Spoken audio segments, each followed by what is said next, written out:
Hello बच्चों। तो given question में हमें ये कहा गया है कि state whether the following statement is true और फॉल्स। और स्टेटमेंट में हमें ये कहा गया है कि chemisorption is unilayer and more stronger.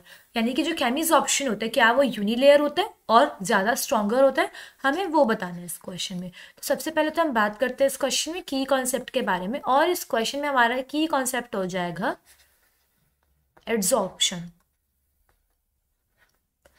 अब एड्सॉर्प्शन क्या होता है हम जरा वो देख लेते हैं। एड्सॉर्प्शन ऐसा केमिकल प्रोसेस होता है जिसमें किसी सब्सटेंस के ऊपर किसी दूसरे सब्सटेंस के मॉलिक्यूल्स ऐसे सरफेस पे रह जाते हैं।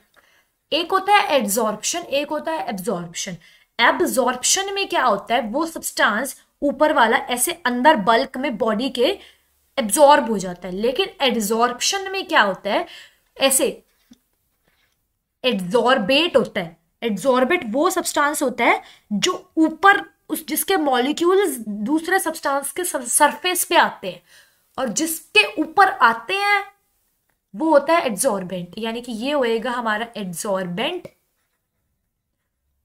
और ये है हमारे एड्सॉर्बेट। इस तरीके से सपोज एक एग्जांपल लेते हैं हम।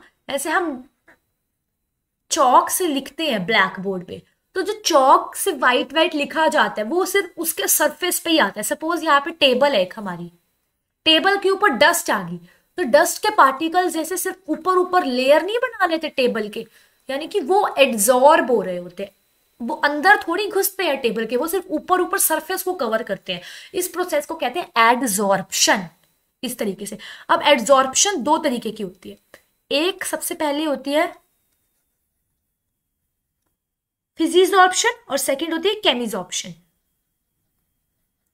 ये होगी हमारी फिजिजॉर्प्शन, सेकंड हो जाएगी हमारी केमिजॉर्प्शन। ऐसे फिजिजॉर्प्शन होता है फिजिकल। फिजिकल यानी कि जब किसी सपोज हमारी टेबल है, टेबल के ऊपर ऐसे डस्ट के पार्टिकल्स फिजिकली ऐसे इकट्ठे हो जाए, ऐसे इसको कहते हैं फिजिजॉर्प्शन।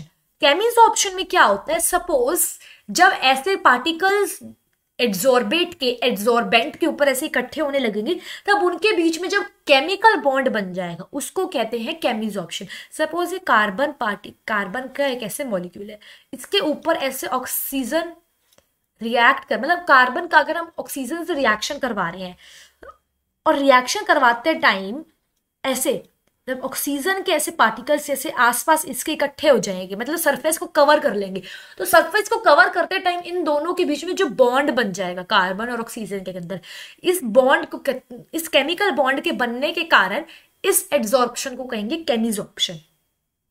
तो अगर हम फिजिजॉर्प्शन की बात करते हैं, सपोज एग्जाम्पल हमने लिया था टेबल जिसके ऊपर डस्ट के पार्टिकल्स इकट्ठे हो रहे हैं, तो यहाँ पे अपने आप मिट्टी ऐसे डस्ट के पार्टिकल्स और इकट्ठे होते जाएंगे अपने आप, मतलब मल्टी लेयर प्रोसेस है। फिजिजॉर्प्शन होता है हमारा मल्टी लेयर।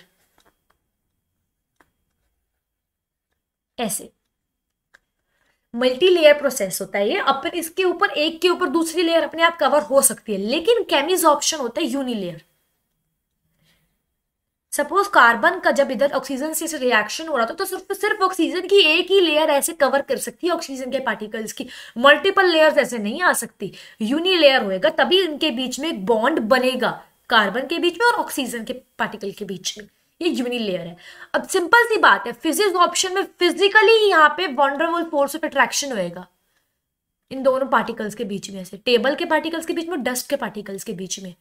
तो ये इतना स्ट्रॉन्गर नहीं है, इसको हम इजीली रिमूव भी कर सकते हैं। लेकिन केमिजॉर्प्शन में जो इधर पार्टिकल्स के बीच में केमिकल बॉन्ड होएगा, उसको ब्रेकअप करने के लिए हमें एक sufficient amount of heat energy की रिक्वायरमेंट होगी।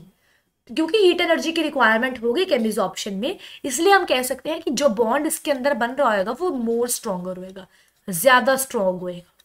क्योंकि फिजिक्स ऑप्शन में हमें कोई एनर्जी की रिक्वायरमेंट नहीं होती, बस हाथ से इजीली, हाँ मतलब इजीली ब्रेकअप कर सकते हैं बॉन्ड को। वंडरफुल फोर्स ऑफ अट्रैक्शन का वो वीक फोर्स होता है, लेकिन केमिकल ऑप्शन में स्ट्रॉन्ग फोर्स होता है, जिसको तोड़ने के लिए, केमिकल बॉन्ड को तोड़ने के लिए हमें sufficient amount of energy required होगी।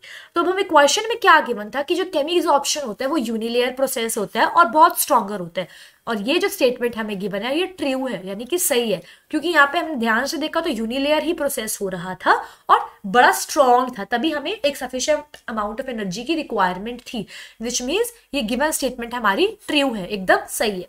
So now I hope you all understood this question. All the best.